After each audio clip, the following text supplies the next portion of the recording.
जय श्री गणेश, जय सरस्वती माता। आज का विषय है स्वप्न। स्वप्न ऐसा है कि जन्म से लेकर मृत्यु तक हर इंसान को स्वप्न आते रहते हैं। स्वप्न जिंदगी का बहुत बड़ा अंग है, क्योंकि जन्म से ही लेकर अंत तक आते रहता है। स्वप्न अपने आदमी के जो है मानव शरीर की संरचना के हिसाब से दो छोटे दिमाग रहते हैं, दो बड़े दिमाग रहते हैं। और जब सो जाता आदमी तो सोने के बाद में दोनों छोटे दिमाग सो जाते हैं और बड़े दिमाग शरीर का रिपेयरिंग सर्विसिंग काम चालू कर देते हैं। और बड़े दिमाग का काम वो चेतन में रहता है और सर्विसिंग करते करते उनका वही काम है कहानियाँ गढ़ते रहना।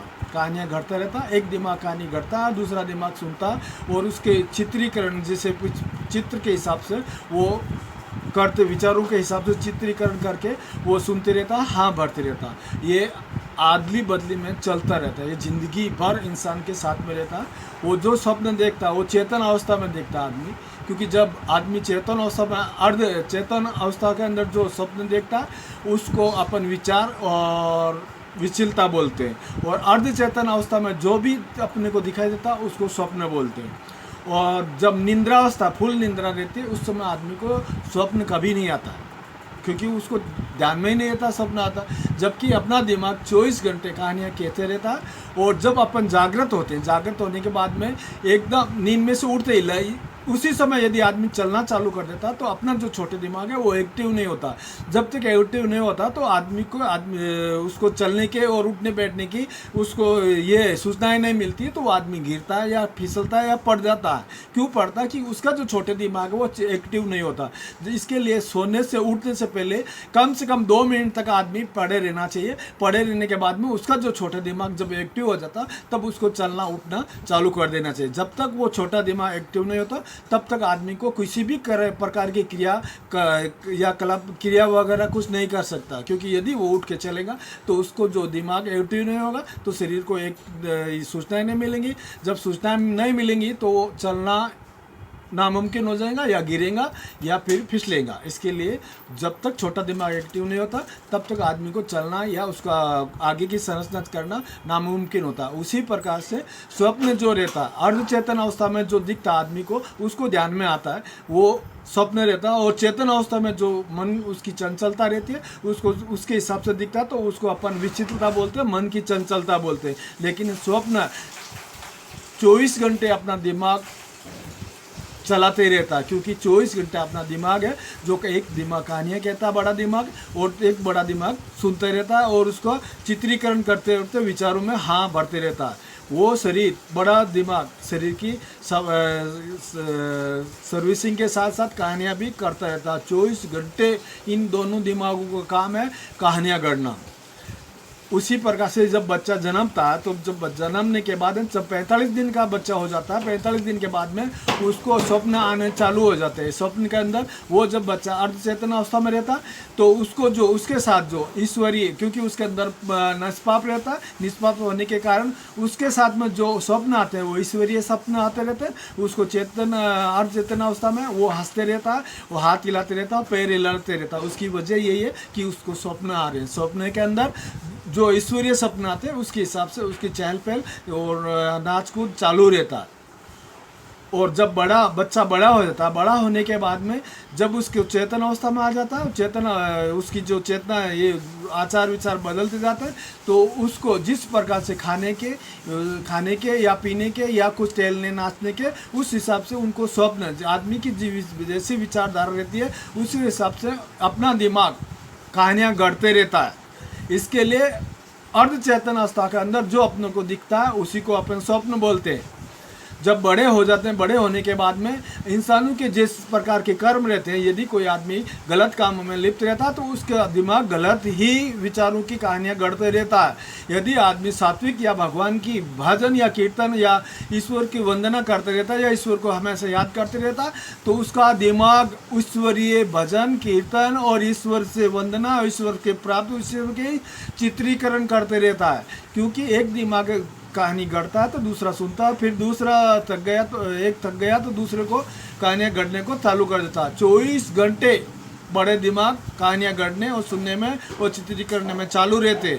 आदमी अर्ध चेतन अवस्था में ही वो स्वप्न उसको स्वप्न समझता है, कभी भी ये स्वप्न नहीं, उस दिमाग की गढ़ित घटनाएं रहती है और दिमाग के गढ़ित कहानियाँ रहती है।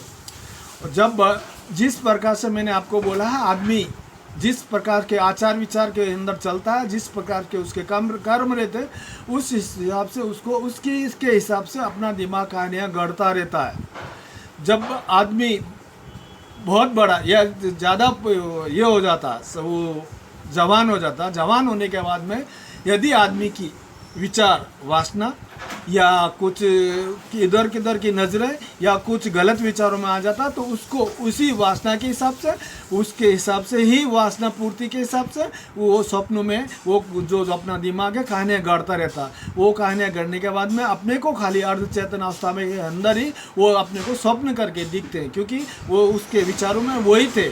जवानी के हिसाब से वो जो कहानियाँ गढ़ता रहता है, जो मन में विचार करता है, वही उसकी दिमाग की कहानियाँ गढ़ता है। जब बड़ा हो जाता है, बड़ा होने के बाद में यदि उसको व्यवसाय करता या नौकरी करता, तो जो उसके हिसाब से वो व्यवहार या उस हिसाब से जो विचार करता है, तो अपना दिमाग, जो बड़े दोनों दिमाग रहते हैं, वो उसके हिसाब से कहानियाँ गढ़ते हैं और सुनते रहते। ऐसा करके जिंदगी भर चलता रहता। जिंदगी भर चलते चलते अपन जब अर्ध चेतन अवस्था में रहते हैं, वो जो दिखाई देता है उसको अपन स्वप्न समझते। ये विचार आज तक साइंस भी इस चीज़ का पता नहीं लगा पाई है, क्योंकि ये अपने शरीर की हमेशा से ये क्रियाएं चलती रहती है, जो जन्म से लेकर के मृत्यु तक चलती है।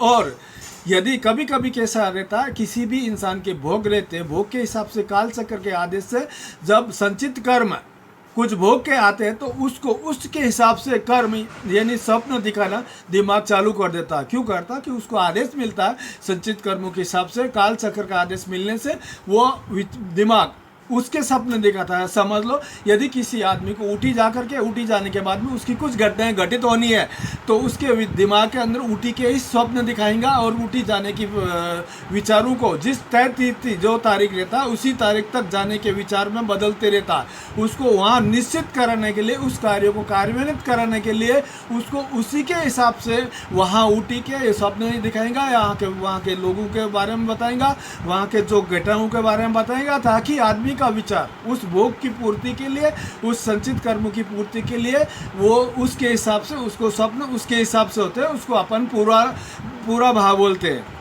यदि ऐसा भी होता है, यदि किसी के इंसान के भोग के हिसाब से यदि भोग रहते, भोग के संचित कर्मों के कोई भोग रहते उसके, तो उसके भोगों के हिसाब से उसको डर के सपने, यानी जो डर, भय और भूत प्रेत ऐसे सपनों उस इंसान को दिखाता है। और भय प्रेत के सपनों के ये भी एक कारण है, यदि आदमी पूरे दिन भर ऐसी कोई पिक्चरें देखता है, हॉरर पिक्चर देखता है, या फिर ऐसे विचार करता है डर के या भूतों के प्रेत के, तो उसको भी ऐसे सपने दिखते हैं। वो सपना अलग रहते हैं और भोगों के सपना अलग रहते हैं। भोग जब तक पूरे नहीं होते तब तक वो दिमाग उनको डराते रहता है, क्योंकि वो उसके हिसाब से उसको कहानियाँ रचता रहता है और कहानियों के हिसाब से उसका काम चलता है। ये जो स्वप्न का सिस्टम है पूरा जिंदगी भर चलता है। कभी कभी कैसा रहता है, सब किसी को कोई घटनाएं घटनी है या कुछ कार्यान्वित काम करना है, तो उसको पूर्वाभास भी होता है। पूर्वाभास वैसा रहता है, वो दिमाग रचता रहता है, उसके हिसाब से उसका काम होता है। तो मेरे भाइयों, मेरा कहना यही है, दिमाग, जो दोनों दिमाग बड़े दिमाग रहते हैं, वो कहानियाँ रचने का उसका काम रहता है। वो कहानियाँ रचने का काम रहता है, वो कहानियाँ रचता रहता है। दूसरा दिमाग सुनता है, वो और जो सुनने के बाद में चित्रीकरण जो करता है, उसको अपन अर्ध चेतन अवस्था में देखने के कारण उसको अपन स्वप्न बोलते हैं। कभी कोई सपने, क्योंकि वो दिमाग 24 घंटे कहानियाँ गढ़ते रहता है, झूठ छल कैसी भी कहानियाँ जैसे आपके विचारेंगे उसके हिसाब से गढ़ते रहता, तो उसको अपन स्वप्न बोलते हैं। और कभी कभी कैसा रहता, आदमी जागृता से चेतन अवस्था में यदि काम करता है, काम करते समय भी उसका दिमाग का, जैसे समझ लो आपकी आंखें काम की तरफ रहती है, हाथ आपके काम की तरफ रहते हैं और आपका मन भी काम की तरफ रहता है, फिर भी जो दिमाग रहता है वो कहानियाँ गढ़ना चालू कर देता। वो स्वप्न दिन को काम करते करते समय जागृत अवस्था के अंदर भी, चेतन अवस्था के अंदर भी स्वप्न गढ़ना चालू कर देता और दूसरा दिमाग चित्रीकरण करने लग जाता है। जैसे समझ लो आप काम कर रहे हैं, या समझ लो आप व्यापारी है, तो उसके दिमाग में व्यापार के हिसाब से वो करेंगे, ये करेंगे, या किसी से कोई वाद हो गया तो उसको जाके ये बोलेगा, वो बोलेगा, ऐसी वो कहानियाँ गढ़ता है। क्योंकि आपको चेतन अवस्था के अंदर भी ऐसी कई घटनाएं घटती रहती है जिसको भी अपन स्वप्न बोलते हैं। लेकिन वो कैसा हो गया कि आदमी चेतन अवस्था में जो विचार रहते हैं उनको विचार शक्ति बोलते हैं, या आदमी क्या बोलता है कि वो टेंशन या सोच में पड़ गया, सोच में नहीं रहता, वही स्वप्न रहते हैं, उसका दिमाग वही कहानियाँ गढ़ता रहता है। लेकिन कैसा हो गया कि वो अर्ध चेतन अवस्था में जो दिखाई देता है उसको अपन स्वप्न बोलते हैं, वो चेतन अवस्था में जो दिखता है उसको अपन विचार, वो मन की चंचलता बोलते हैं। क्योंकि मन 5 इंद्रियों के हिसाब से चलित रहता है, और 5 इंद्रियां यानी 5 घोड़े हो गए। मन अपना उस रथ का सारथी, उस शरीर का सारथी रहता, आत्मा अपनी उसकी यजमान रहती है, उस शरीर की जो उसके अंदर बैठी रहती है। इसके लिए स्वप्न शरीर का अंग है जो जन्म से लेकर के मृत्यु तक उस दिमाग की गढ़ी हुई घटनाएं और कई हुई कहानियाँ, जो रची हुई कहानियाँ रहती है, और जो दूसरा दिमाग उसको चित्रित करता है, वही अपन अर्ध चेतन अवस्था में देखते हैं। और चेतन अवस्था में उनको अपन विचार बोलते हैं। उनको जिस हिसाब से आदमी के कार्यक्रम रहता है, जिस हिसाब में उसके व्यवहार रहते हैं, उसके हिसाब से ये स्वप्न और विचार चलते रहते हैं। जय श्री राम। ये वीडियो शेयर और लाइक करें और सब्सक्राइब करें।